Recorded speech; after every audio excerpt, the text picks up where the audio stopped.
পোচের ঝাল। আগে আমি ডিমগুলোকে পোচ করে নিয়েছি, তারপরে এবারে আমি কড়াতে একটু তেল দিচ্ছি, দিয়ে আমি তাতে দিয়ে দেবো 5 ফোড়ন। 5 ফোড়নটা সুন্দর গন্ধ বেরিয়েছে। এবার এর মধ্যে আমি দিয়ে দেবো 2 কোয়া রসুন, ছেঁচে রাখা একটা পেঁয়াজ, একটুখানি আদা, আর দিয়ে দেবো টমেটো।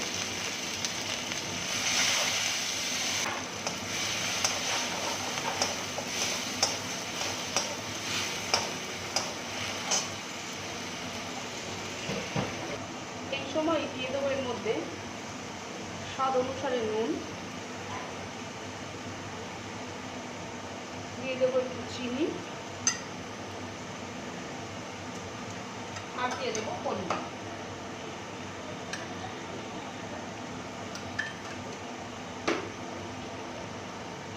দিয়ে আমি মশলাটা কষাবো। ততক্ষণ অবধি কষাবো যতক্ষণ না এটা তেল ছেড়ে বেরিয়ে আসে। মশলা কষানোর শুরুতেই চিনিটা দিয়ে দেওয়ার জন্য এই চিনিটা মশলার সাথে সাথে গুলে গিয়ে ক্যারামেলাইজ হয়ে গিয়ে তরকারিটা না লাল হয়ে যাবে। ওই ক্যারামেলাইজ হলে না চিনিটা লাল হয়ে যায় না, ওই জন্য প্রথমেই চিনিটা দিয়ে দেওয়া হয়েছে যাতে তরকারিটা লাল হয়। এই কষার সময় আমি দেবো একটু একটু করে জল। জল দিয়ে না করলে মশলাটা কিন্তু তলাটা পুড়ে যাবে। এর জন্য শুকনো লঙ্কা দেওয়ার কোনো প্রয়োজন নেই। শুকনো লঙ্কা স্বাস্থ্যের পক্ষে ক্ষতিকারক। আমার ডিম পোচের ঝালটা যদি আপনাদের ভালো লেগে থাকে তাহলে আমার ওয়াও ইন্ডিয়ান ফুড চ্যানেলটিকে সাবস্ক্রাইব করবেন আর পাশে থাকা বেল আইকনটিকে প্রেস করে দেবেন। যখনই আমি নতুন কোনো ভিডিও আপলোড করব তখন আপনাদের কাছে নোটিফিকেশান প্রথমে পৌঁছে যাবে। আর বন্ধুবান্ধবদের মধ্যে শেয়ার করে দেবেন ভিডিওটি, আর লাইক কমেন্ট করতে ভুলবেন না। কেমন লাগলো ডিম পোচের ঝালটি সেটা কমেন্ট করে জানাবেন। কেমন বন্ধুরা? এই বারংবার জল ঢেলে ঢেলে মশলাটাকে কষাচ্ছে, তার কারণ হলো মশলাটা তো ভালোভাবে কষে যাবে, কোনো গন্ধ থাকবে না মশলার, আর খুব কম তেলের মধ্যে দিয়ে স্বাস্থ্যসম্মত সুস্বাদু রান্না হবে। এটা একটা টিপস। এরকমভাবে আপনারা মশলাটাকে ঘুরিয়ে ঘুরিয়ে ঘুরিয়ে ঘুরিয়ে কষাবেন। কেমন বন্ধুরা?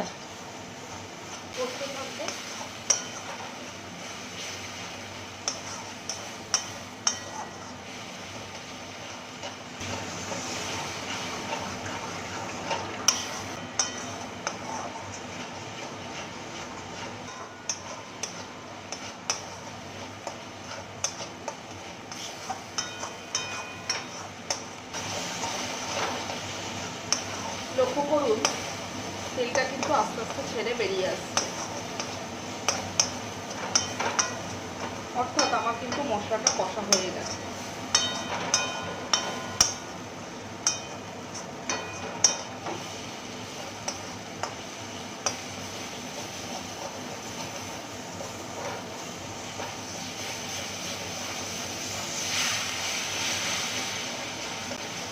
এবারে আমি জল ঢেলে দেবো।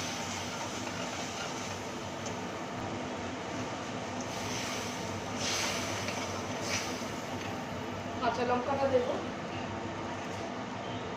আরো একটু জল দেবো। রান্না সুস্বাদু হয় অতিরিক্ত তেল মশলা ব্যবহার করলেই যে রান্না সুস্বাদু হবে তার কোনো মানে নেই। কম তেল মশলা দিয়েও রান্না সুস্বাদু করা যায়, সেটা নির্ভর করে মশলা আপনি কিভাবে কষাচ্ছেন। এইভাবে কষালে আপনাদের রান্না সুস্বাদু হতে বাধ্য।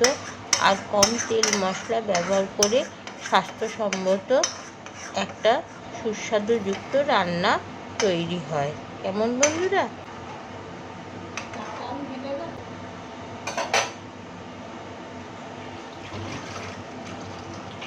ঝোলটা আমার ফুটে গেছে। এবারে আমি এর মধ্যে ডিমগুলো দিয়ে দেবো। দেখতেই পাচ্ছেন ডিমের পোচ করে রাখা আছে, এটা দিয়ে দেবো। আর পোচটা আপনারা সবাই জানেন কিভাবে করতে হয়, এবং অনেকে হয়তো আমার থেকে আরও বেশি ভালো পোচ করতে পারে।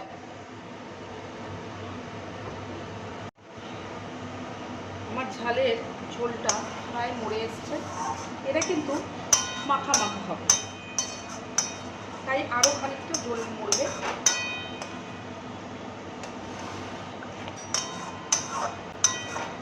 ডিম পোচের ঝালটি কেমন লাগলো আপনারা কমেন্ট করে আমাকে জানাবেন।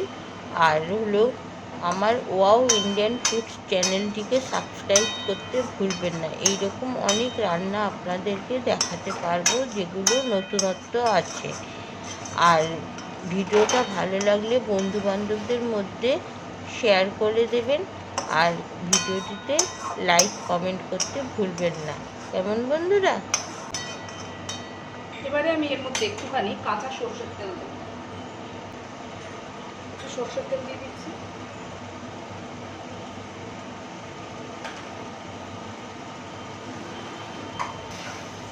আমি কিন্তু তরকারিটা নামিয়ে নিলাম, গ্যাস বন্ধ করে দিচ্ছি। এবারে আমি নামিয়ে নেব।